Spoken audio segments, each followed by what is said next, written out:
Before we drop into the episode, I'd like to share that summer enrollment to my online membership space, also called Root and Rise, is now open for registration through midnight Pacific time on June 30th. It's a community where we re-story our lives through embodied imagination. Much of what I explore in this podcast goes deeper through practice, guidance, and consistent support in the membership space and online community. You'll find the link to learn more and register in the show notes.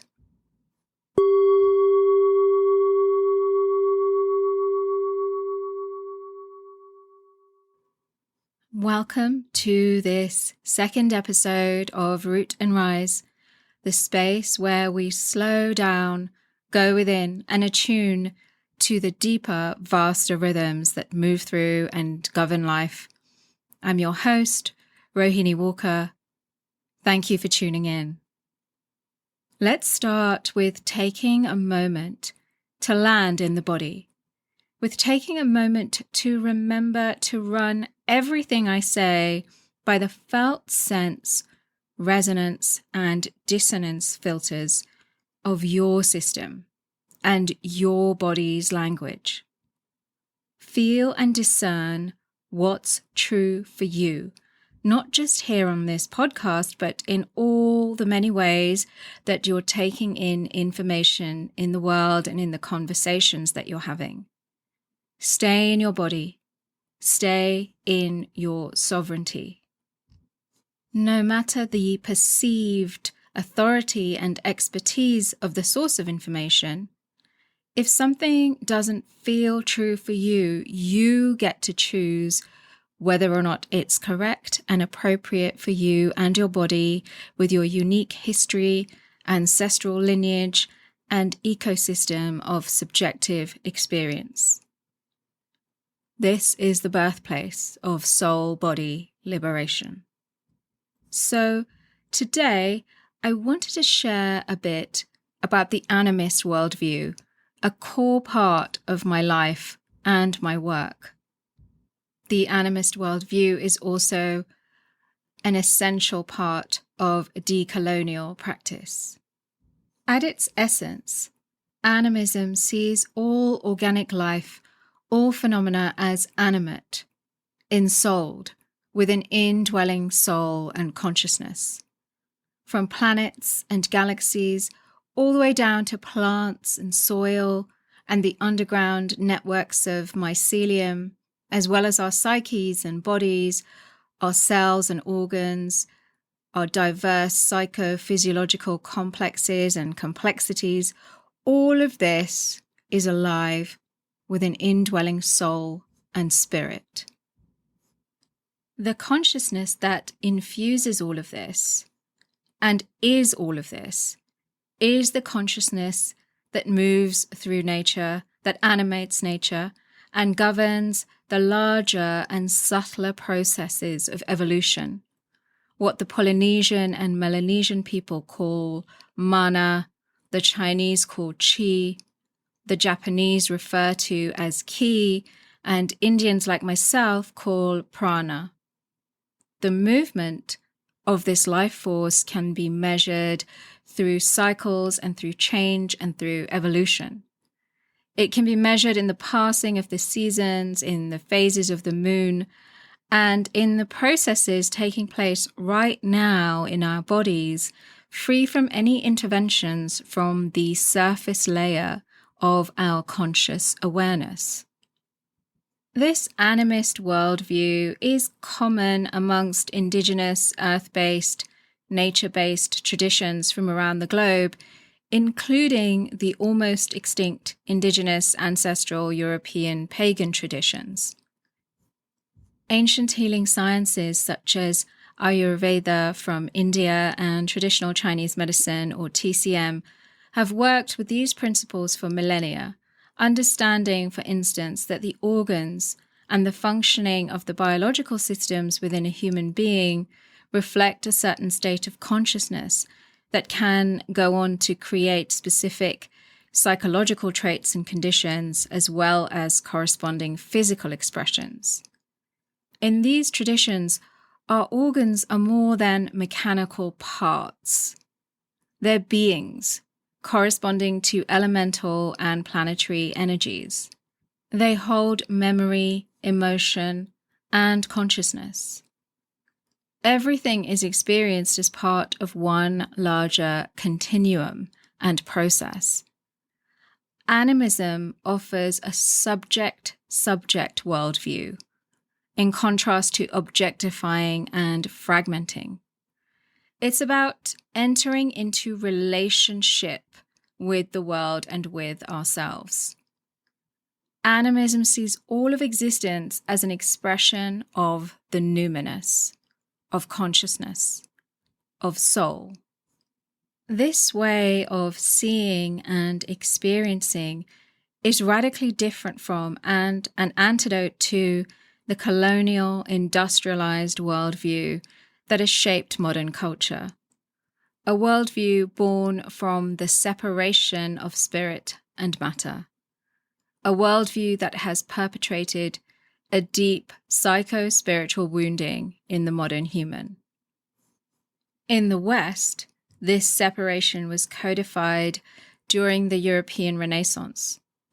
The 16th century French philosopher and mathematician René Descartes' conclusion, "I think, therefore I am," effectively reduced being to thinking and excluded all non-verbal life, including nature, animals, and the body, from having an amness, from being endowed with consciousness. His widely accepted perspective reduced the function of thought and the expressions of consciousness down to the constructs of human language, and cemented that into the dominant culture, just as European colonialism was beginning its invasive spread across many parts of the globe. That split and fragmented worldview became the foundation of empire, of extraction, of disconnection, and ultimately of a mechanized, disenchanted view of life. Those who lived in relationship with the animate world, those rooted in Indigenous animist ways, were more or less wiped out, or in our post-colonial era, dismissed as woo-woo or unscientific, because they didn't adhere to the rigid constructs of scientific materialism. This schism is at the root of our current psycho-spiritual crises, both personally and collectively. And the earth has borne the brunt of it. Let me know if you'd like future episodes diving deeper into the historical arc of this, how the dismemberment of animism gave rise to empire, to modernity, and to ecological devastation. For now, I want to speak briefly to how the animist worldview relates to symptoms, whether in our psyches, our bodies, and our lives. The animist worldview looks at symptoms as messengers, coming from a deeper rooted cause or entrenched situation within ourselves, from our physical and energy bodies, and from our psyches that require our attention, that need to be connected with and tended to so that they can organically resolve. This is working in a holistic manner, in participation and in relationship with our wholeness. In the animist view, the way to work with the symptom is not to shoot the messenger, to wage war on it, as is the case with our aggressive, post-colonial, hyper-medicalized mindset, where the notion of slowing down and tuning in and being in relationship with ourselves in this way is considered absurd. Instead, the default reaction is to suppress or silence the symptom or numb the symptom, pushing it deeper into our cells, our tissues, and our psyches. And because we're holistic beings and not machines with separate and disconnected parts, this also impacts our surrounding organs and body-mind systems in the form of side effects, which require further aggressive intervention. None of this addresses the root cause or prevents the symptom as messenger from returning louder and more belligerent than ever, because we're still not listening. This is also the seed of war consciousness, which we continue to see erupting in the world in increasingly alarming ways. Meanwhile, the animist approach invites the symptom as messenger in, makes space for them by the fire with the intention of connecting, of asking, "What are you here to show me?" and being willing to slow down and listen to communication that may be verbal, but more often is nonverbal. The symptom as messenger, when related to in this way, especially through the body's honest language of sensation, transforms into our guide. We go with the expressions of the symptom, in the direction of the symptom, all the while tending to it, supporting it, and relating to it, listening to it, as it takes us into our depths, to the parts of us that sent the messenger a symptom, hoping that we would pay attention to it. This process of working with the symptom is a core principle in homeopathy, which I believe has ancestral roots in Indigenous European pagan traditions. It's also central in Ayurveda, in traditional Chinese medicine, and in Indigenous healing traditions worldwide. Rather than overriding the symptom, these systems observe it, walk with it, and allow it to lead us towards the root cause. In this process, the symptom transforms from problem to guide.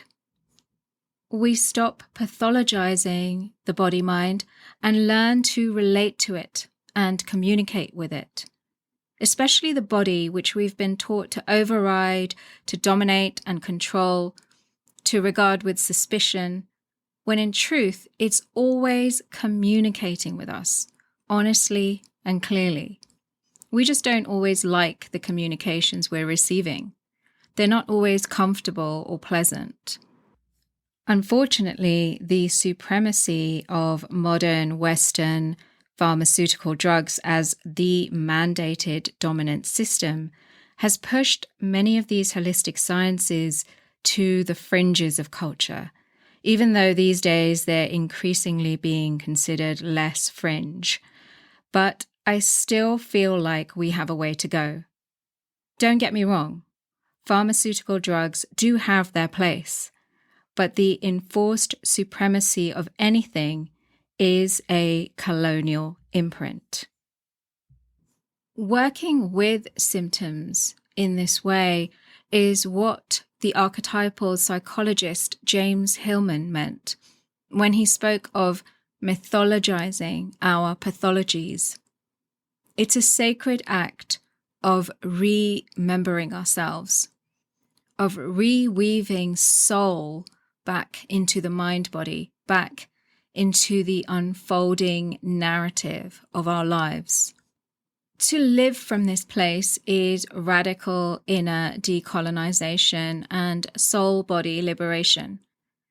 It's a reclamation of relationship with ourselves, with each other, and with the living world. Our bodies are not broken. They're communicating with us, honestly. In my own life, this way of listening and being guided is how I've learned to manage and resolve and clear various chronic and fairly debilitating autoimmune expressions from the body, free from any pharmaceutical interventions. Working with the symptoms in this way revealed to me that the autoimmune expressions had their roots in both childhood and adult trauma and CPTSD or complex PTSD. And now, if the symptoms reappear, I know I'm receiving communication, that I'm being asked to tune in, to listen, and to be guided.